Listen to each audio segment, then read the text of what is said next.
4 मई की रात मध्य प्रदेश की जबलपुर पुलिस के पास एक कॉल आती है। कॉल करने वाला बदहवास और परेशान लग रहा था। वो शख्स पुलिस को बताता है कि रास्ते में बदमाशों ने उसके साथ लूट की वारदात को अंजाम दिया है और इसी दौरान उसकी पत्नी की हत्या भी कर दी है।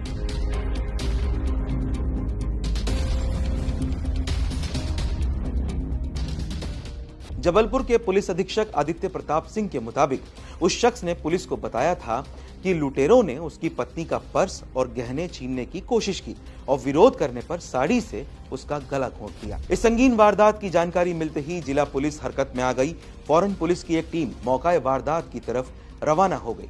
उस शख्स के बताए गए इलाके में पुलिस छानबीन शुरू करती है। पुलिस अधीक्षक आदित्य प्रताप सिंह बताते हैं कि जब उनकी टीम ने इलाके में लगे सीसीटीवी कैमरों की फुटेज की जांच की तो उन्हें उसमें कोई भी 4 पहिया वाहन नहीं मिला, जबकि कॉल करने वाले शख्स ने पुलिस को बताया था कि वारदात के वक्त वो कार में अपनी पत्नी के साथ यात्रा कर रहा था। खैर, पुलिस की जांच यही नहीं रुकी। इसके बाद पुलिस ने उस इलाके में रहने वाले तमाम लोगों से पूछताछ की, मगर पुलिस हैरान थी कि स्थानीय निवासियों ने भी ऐसी किसी भी वारदात की जानकारी होने से साफ इनकार कर दिया।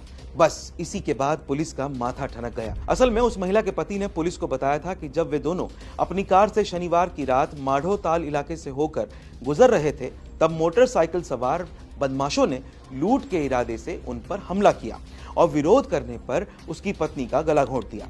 एसपी आदित्य प्रताप सिंह ने इस मामले में जानकारी देते हुए बताया कि जांच के बाद शिकायत करने वाला शख्स शुभम खुद शक के घेरे में आ चुका था। अब बारी थी उसे पूछताछ करने की। लिहाजा पुलिस ने मरने वाली महिला के पति शुभम से पूछताछ शुरू की। वो पहले तो इधर उधर की बात करता रहा, वही पुरानी कहानी बयां करता रहा, लेकिन जब पुलिस ने उसके साथ सख्ती की तो उसने सच उगल दिया।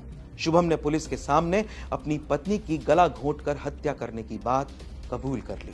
उसने इस वारदात को अकेले नहीं बल्कि अपने 3 साथियों के साथ मिलकर अंजाम दिया था। पुलिस ने शुभम की निशानदेही पर ही उसके दोस्तों प्रहलाद सिंह ठाकुर, अनुराग कुशवाहा और शिबू को भी गिरफ्तार कर लिया। ये सभी इस हत्याकांड में मुख्य आरोपी शुभम चौधरी का साथ दे रहे थे। अब पुलिस के सामने सबसे बड़ा सवाल ये था कि आखिर शुभम ने अपनी पत्नी का कत्ल क्यों किया और उसने ये खौफनाक साजिश क्यों रची। तो इन सवालों का जवाब भी पुलिस को शुभम से पूछताछ के दौरान मिल गया। जबलपुर के पुलिस अधीक्षक आदित्य प्रताप सिंह ने बताया कि आरोपी शुभम चौधरी का एक महिला के साथ एक्स्ट्रा मैरिटल अफेयर चल रहा था।